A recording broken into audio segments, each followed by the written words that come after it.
Hello and welcome to this panel discussion brought to you by a partnership between the Bowen Institute on Political Participation at Ball State University and the Mike Downs Center for Indiana Politics here at IPFW. This time we're actually going to be talking about running for office, what it's like to run for office, and we have two successful candidates next to me here.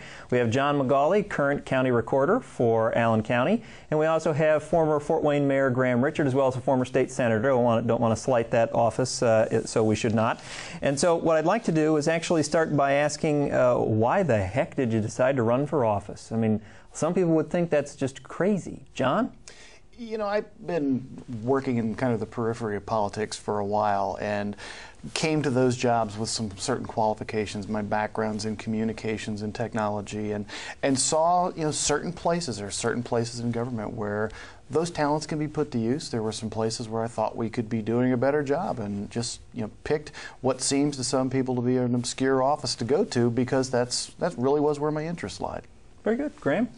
In 1999, Andy, I felt the city was slowing down, even languishing. We were beginning to come out of the boom in the 90s, and I think we needed to create more jobs, retain more jobs. We needed to improve public safety, and I'd spent a lot of time working in the private sector and wanted to try to see if we couldn't make city government work better and to set a new standard for improving performance, saving money, and making government work better. So I ran for office because I wanted to be elected to be mayor to do the things that I thought were important for our city. Now, both of you, when you thought about running for office, when you were getting ready to make the decision, there were a number of people you knew you had to go talk to. You had to talk with family, you had to talk with bosses in some instances. Who did you think was most important to talk with before you made this plunge into a very public eye? Graham? Well, obviously your immediate family. In this case, of course, my wife, and at that time my parents were both alive, wanted to talk with them. But I also sought out, as one of the very first people, Mike Downs, your father, who had been instrumental in encouraging me to run for my very first campaign in 1970 for state representative, and then assisted me in the election in '74 for the state senate. And Mike introduced me to you and to others because I had been out of elected politics for well over a decade. And so then it proceeded to be others who I thought could help. I spent a lot of time talking with Tom New, who at that time was working with Frank O'Bannon, and there had just been a successful election for Frank for governor after having served as lieutenant governor. I knew that I didn't know a lot about the modern technology of running a campaign, the use of opinion polling. In previous campaigns, really hadn't had the need to spend the kind of money and resources. I knew this would be a much more engaging, expensive, and need for stepping up the campaign capabilities. So I spent a lot of time thinking about and talking to people who understood, at that time, modern campaign approaches, techniques, everything from how you use direct mail, which we'd not done a lot before, how you end up mobilizing voters using new computer technology and targeting of voters. A lot of that I'd been on the periphery of because in the 70s that wasn't as acute a tool as it became, and we see even more so in the last presidential election, an important role of technology and training and using new approaches. John, who do you think was most important? Yeah, there were other people I went to first, party chairman, friends, family, but the most important person I went to early on was my predecessor, Pat Crick, because, you know, the recorder's office is a pretty obscure office, but Pat was very well known within the party and particularly well known and respected by the people that used that office and who were going to have a say ultimately in who succeeded her. And it was important because very early on, she challenged me on what I knew about the office, how I understood the office, how well I understood what it could do, and really how feasible some of the ideas were that I wanted to bring to that office ultimately. So really very early on, probably 18 months before I even started campaigning for it, I went to Pat and expressed an interest, and ultimately she expressed her support for me, and that made a big difference. Really had a big role, I think, in preventing an opposed primary, which saves thousands of dollars. And she had this crazy idea she actually know something about the office before you ran for it? Believe it or not, yeah. Who knew? She was very good about that. Yeah. Now, you obviously you ran as a Republican, and that's the dominant party here in Allen County. And we always talk about the importance of going to talk to party leaders. You mentioned speaking with party leaders right here. Who do you consider to be a party leader in the Republican Party? Is it just the person with the name chair next to them? Is it, are they only elected officials, former elected officials? How do we define party leader? You know, you've obviously always got the chairman, and I went to him very early on and expressed an interest in this, and he also took a role really in preventing an opposed primary. But there are a lot of people out there who have no interest in ever running for elected office, who really don't even want to go out and knock on doors and hang door hangers, but are willing, to be honest with you, to write sizable checks. And those people are out there high up on the list, at least in our organization, of the people that you want to go to early on and express your interest and demonstrate that you know what you're talking about. Graham, you were an independent business person before you made the run for mayor. Did you think a lot about what you're running, and for that matter, running on the less dominant party here? Did you think about that when you were making the decision? Yes, I knew we had to raise significantly more money than the Republican nominee would have to raise just to stay competitive, and that turned out to be the case. So I did spend a significant amount of time understanding, again, approaches for raising funds and seeking out and forming a finance committee very early. Were you worried about your business contacts, maybe saying, gee, you know, I want to support you, but I'm a Republican, or I'm worried that the Republicans are dominant in county politics? Did that enter your mind? It did, but actually the reverse was true. I received a substantial amount of support from traditionally Republican business owners and businessmen who were looking for new leadership because they felt that we needed to focus on job creation, we needed to focus on infrastructure investment, we needed to focus on building a better city so we could retain and gain jobs. So actually, I was surprised to find the high level of support, and some of my most significant contributors and supporters were very active, maybe not as Republican officials or operatives, precinct committee people, but they've been contributors. And they were anxious to see an individual run who had a business background and could bring to the city government the kind of focus and expertise to improve the performance of city government. So actually I was very pleasantly surprised the level of support. Good. Now, before we went on the air, we were making jokes about the recorder's office and the very narrow scope of work that the recorder's office does. Running for mayor, it's a different story completely. You're looking at a wide variety of issues that affect virtually every person in the city every day. How do you go about developing a message that's going to resonate with that broad base of voters that you have to talk to? Well, you have to both think of it from a citywide perspective, but then you also have to think about it from a neighborhood perspective. I'd served as president of my neighborhood association, as my father had years before me. I understood, I think, what it means to be one of over 300 neighborhood associations and be concerned about how the potholes are repaired and what's happening in terms of dogs barking and neighborhood code enforcement and you know, all those issues I was very familiar with. But in the bigger picture, obviously through a combination of just attending many meetings, going and knocking on doors, but also opinion research, crime surfaced as the #1 issue. And in fact, I think it was my sort of laser-like focus on crime and job creation that helped us win an election which turned out to be very, very close, as you know, Andy. And I think if we hadn't seized that particular issue of a safer city, when we started almost 2 full years ahead of the campaign, researching, thinking, putting together a safe city team, bringing a very knowledgeable individual from Washington, D.C. who grew up here back to help us, working with the person who ultimately became the police chief, who had left the city police force, Rusty York.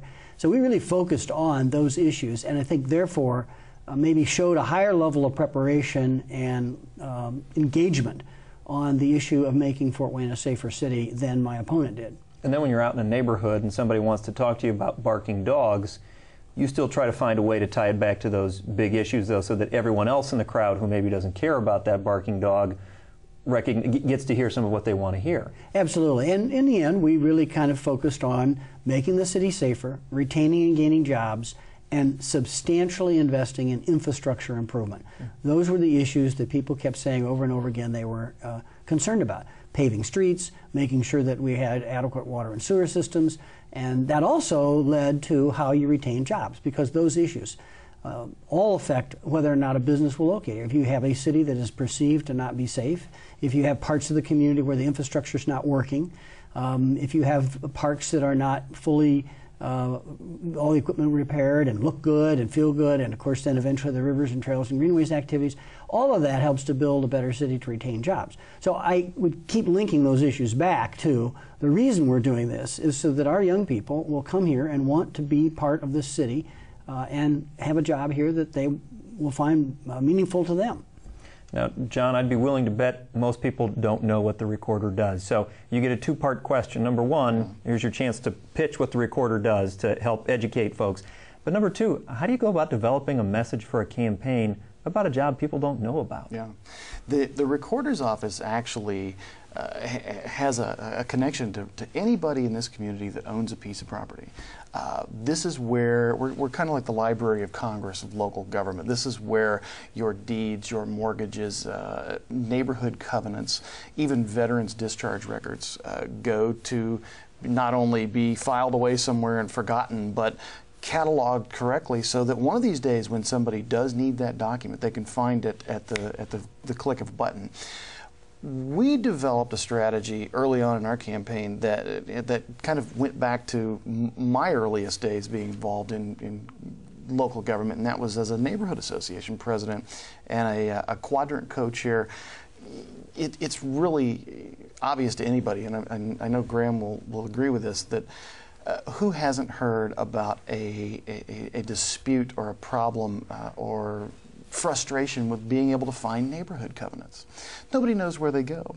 We focused on that very early on because I think, especially in 2006 when I ran and when there was a sheriff on the ticket and 2 county commissioners and a number of other offices that quite frankly are a lot more well known than mine, we decided that we needed to go for relevance. You know, we couldn't talk about how I'm going to keep the paper less dusty than the last guy was. We decided we needed to make the office more relevant, and we talked about creating a neighborhood resource center where you would finally have one place to go where you could find information about neighborhood meetings, contacts, not only that, but also a free, downloadable, easy to use resource to find neighborhood covenants. And so that's what we focused on early on was online service, making the office more relevant, but hitting that one flashpoint with people, neighborhood covenants. But in the end, you still had to educate them about what the office did. So I mean, you couldn't walk out and say, I'll make streets safer, I'll bring jobs in, I'll give you good government services. You had to say, you care about neighborhood covenants, that's right, and this is where they're kept. Yeah.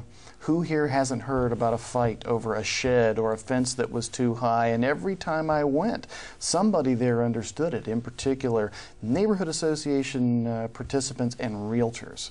That issue ties into those two groups really to a profound degree. And very, very few people knew that that's the office where those things came to reside.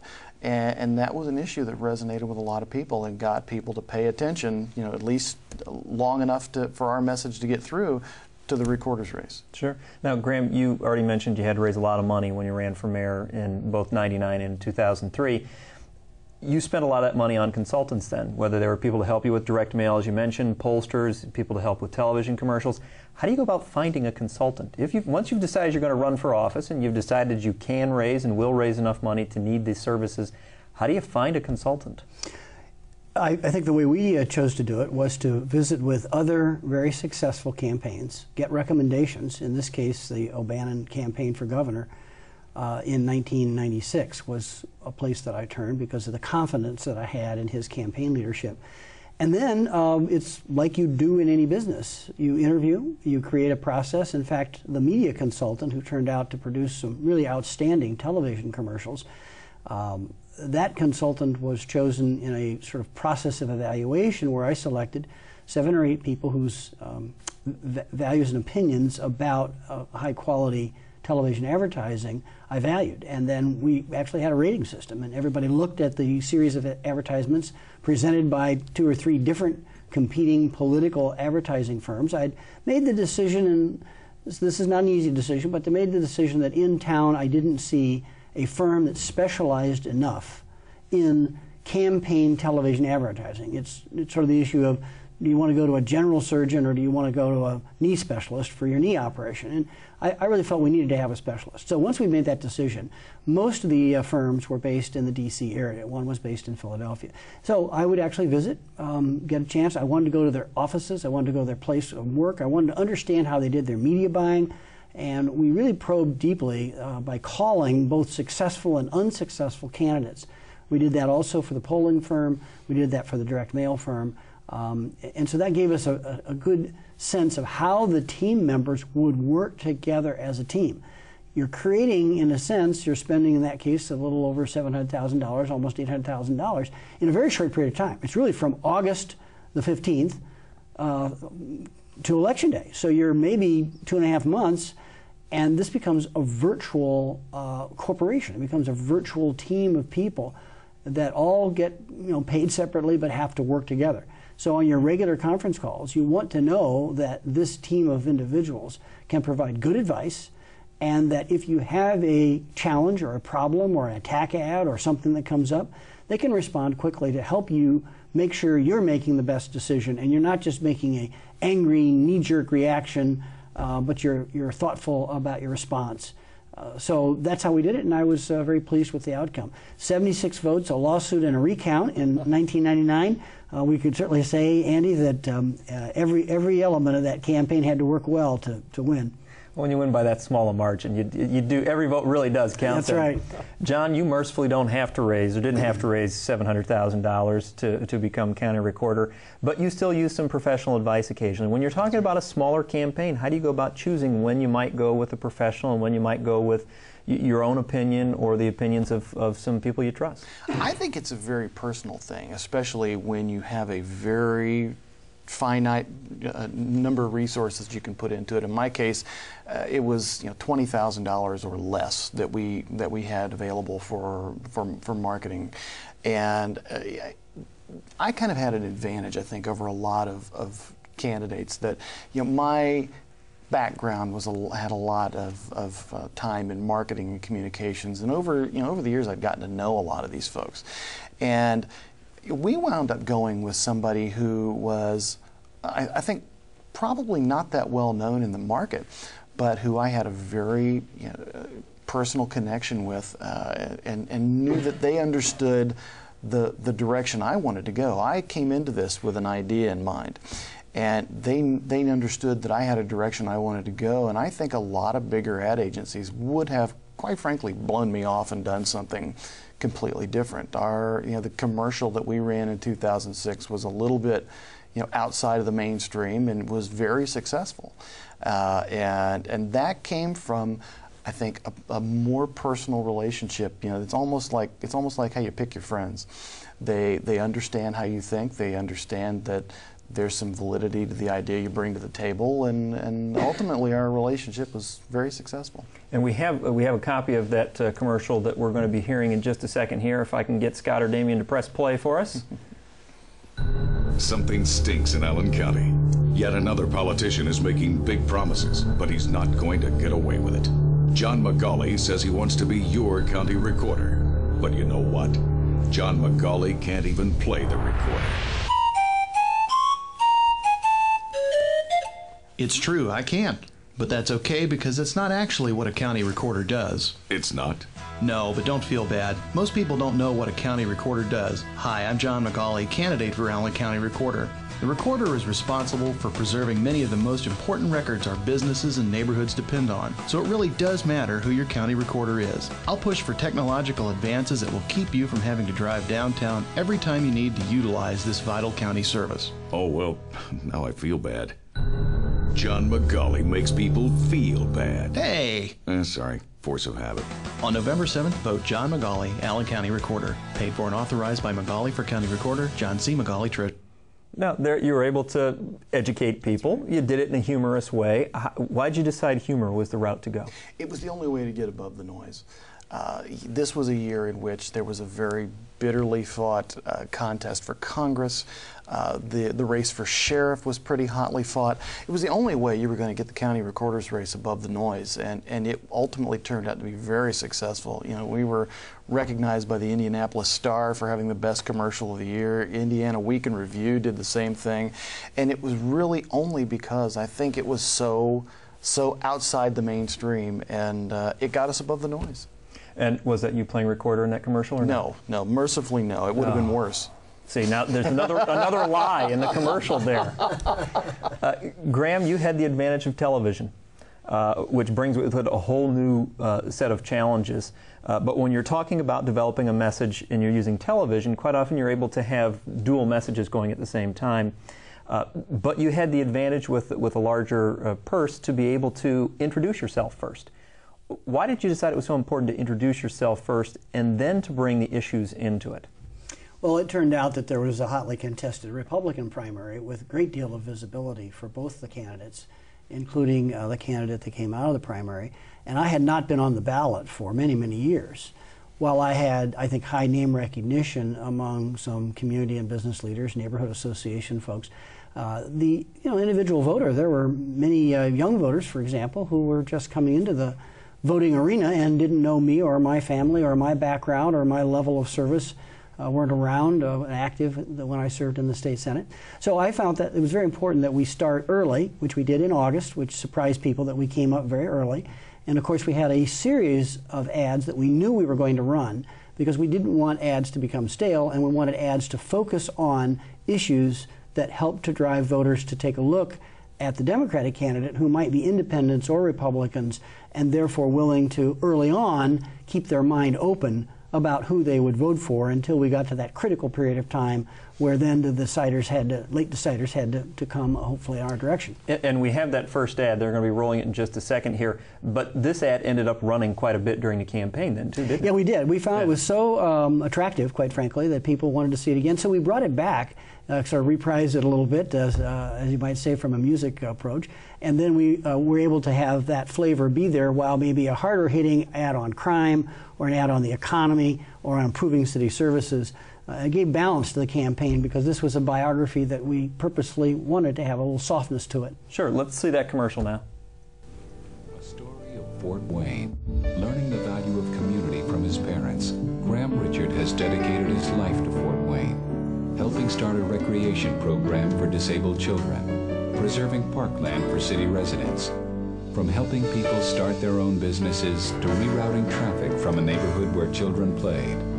Graham Richard's life reflects his commitment to Fort Wayne, a candidate for mayor who's always believed we can do better.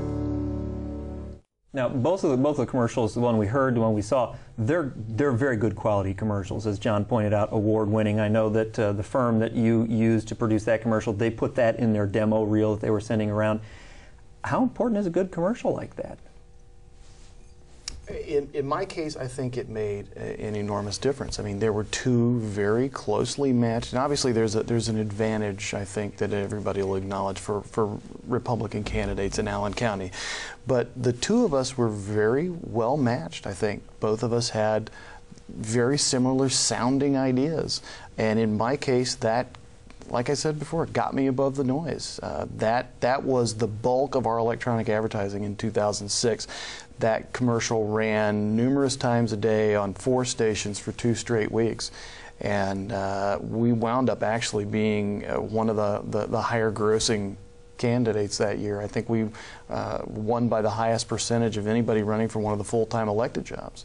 And people still come up to you today, don't they? Every single week, at least once, 2.5 years after the last time that commercial ran, somebody mentions it to me on the stairs, in the elevator, on the street, and I think that's really remarkable. And Graham, that, like you said, you brought it back. It was so popular. What did people like about that ad?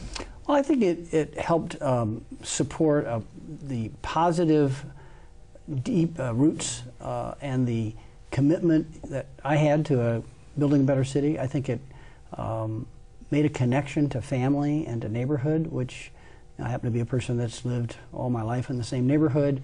Happen to be an individual that I think cares deeply about our city, and it was important that that refrain continue to be part of it to distinguish my experience, background, and career. And I think that that helped people feel good that they could cast a vote for perhaps, particularly if they were Republican or Independent, for a Democrat who had some background and concerns and commitment in common with that, with their vote and with their perception and their sense of community. So that's what we were trying to do, and I think it helped bring voters, as I say, to a point of openness about considering my campaign, and then things like direct mail, the door-to-door activity, the debates, our platform issues. It wraps those in a way that helps people feel more comfortable about you. My advisor told me that the position of mayor is more like running for president of the United States than running for governor. And he said that's because people personalize the position of mayor and president. They really want to know about you as a person. They want to know character. They want to have some sense of your background and history. And that's not to say they don't look at that in other offices, but maybe it's a little more important because they feel that the mayor is the local leader in the case of an emergency. The person who rallies the community if there's a tornado or a flood or an ice storm or a terrorism attack. So I think, Andy, that part of it was to build that sense of who is this person. And I think we were successful in helping to do that. Now, I do have to ask this question, and I know there is the politically correct answer that you will give, but I want the real answer. What's your favorite part of campaigning? John. My opinion, it's door-to-door. There was nothing I think that was ever more fun about those campaigns than knocking on doors. There was somebody every day who, when you went out to campaign door to door, who you wish you'd never run into in your life. But 99.9% of the people that you would run into appreciated you coming to their door, even if they'd never heard of you before, tried to take somewhat of an interest. That was always my favorite part, was door to door. And let's face it, going door to door, you do collect some of your best campaign stories because of that that one person you met every night you never wanted to meet again, or the really wonderful person who lived in their home for 50 years, or someone like Graham who's lived in the same neighborhood virtually his entire life. Graham, favorite part of campaigning? I think it would be small group neighborhood gatherings. When we would have our little coffees or whatever, there'd be an opportunity to slow the pace of the campaign down and really get a sense of what people you cared about. Yes, you can get that at the door, but it tends to be in sort of short snippets. In a discussion session, people play off of each other's ideas, and they will give you really thoughtful opportunities to seize on those and use their examples, their stories, their particular travail or the success. So I like those events, and sometimes you can't afford to spend an hour with 7 or 8 people in a coffee or a small group session, because in the end of the campaign in particular, your pace has to be much more for larger crowds. The second thing I liked a lot, interestingly, was football games on a Friday night, where you'd shake hands with people coming and going from a football game, and it just was a fun event. It just had a kind of everybody excited, coolness in the air, and I like those two things. And I always tell people voting is a social event. People don't seem to get this, but for some people, they see their neighbors that 2 times a year, 3 years out of 4 when they show up at the polls. For other people, they see their neighbors more often, but people who are in a polling location do talk with one another, and that's what you get when you're out going door to door. So now, of course, I have to ask the opposite question. You can either tell me the least favorite or most disappointing, and I think those are 2 very different things. So what was your least favorite or most disappointing part of campaigning, Graham? Well, the campaign finance area, Andy, is tough. You're sitting in a room basically making a lot of phone calls. The events are fun. I mean, when people have contributed and come to the event, they feel good. You're having food, you're having levity, you get those are kind of fun. But the preparation that it takes to make calls and to be on the phone, the discipline, it's an unfortunate part of having to raise a substantial amount of campaign dollars, and that's what I like the least. It is one of the reasons I chose not to run again, was that I just really chose not to run for an office like governor. I just didn't want to do the fundraising. Other things that are a little bit difficult, the challenge of working with the media. When the media has a particular story that they want to write versus the story that you'd like to see written, particularly if somebody's making an allegation, as I had in both campaigns, that were flatly false, And that's a kind of a nasty part where you have to turn and really defend yourself. It's sort of, you know, the kind of have you quit beating your wife lady. You see, there's no matter what you say, it's not going to come out particularly appropriate, or in my estimation, sometimes very fair. So those are the two things that I found the most distasteful. I will point out it's oftentimes that people say they don't like the fundraising part of it. And if you talk to people who run campaigns, they will always tell you that's their least favorite part too, because the candidates never show up and actually make all the call time they're supposed to be making. That's just a quick aside from the other side of the world of campaigning. John, least favorite, and we should point out to people, you served as a public information officer, so you're quite well aware of public information, I should say, for Mayor Helmke. So you're quite well aware of the challenges that come from the media side. What was least favorite or most disappointing part of campaigning for you? I would have said fundraising had you called on me first, but I will tell you it also goes back to door to door. That one person I've met sometimes that you wish you never ran into. There are folks out there that if they get the opportunity to get their hands on anybody in government or a candidate for a local government office, want to take their frustrations out on the first person they get their arms around. And that was probably my least favorite part of it, was having to explain away what somebody else did, or at least promise that if you let me go and let me get back to the office, I will find that person and we will call you. But there are a lot of people frustrated with local government, and they will take the opportunity to take it out on the first person they get their arms around. Yeah, and unfortunately, that's good candidates going door to door sometimes. That's right. But you know, as somebody who talks to folks who are thinking about running for office, I talk to a lot of people out in the community as well. I'm amazed how often people say, no candidate has ever come to my door before. Yet, as you pointed out, it's one of the best ways to get a volume of contacts, but then also a good a chance to gather information from them. Well, I want to thank both of you not only for running for office, congratulate you on being successful. I want to thank you for joining us here today. We've had with us former Fort Wayne Mayor, former State Senator Graham Richard, current Allen County Recorder John McGauley. I want to thank all of you for joining us here today. Let you know that if you want to, you can see this and a lot of other discussions on MDON through the IPFW website. I want to thank CATV for recording it, thanking you for joining us, and please watch some of the other videos there. Have a good afternoon.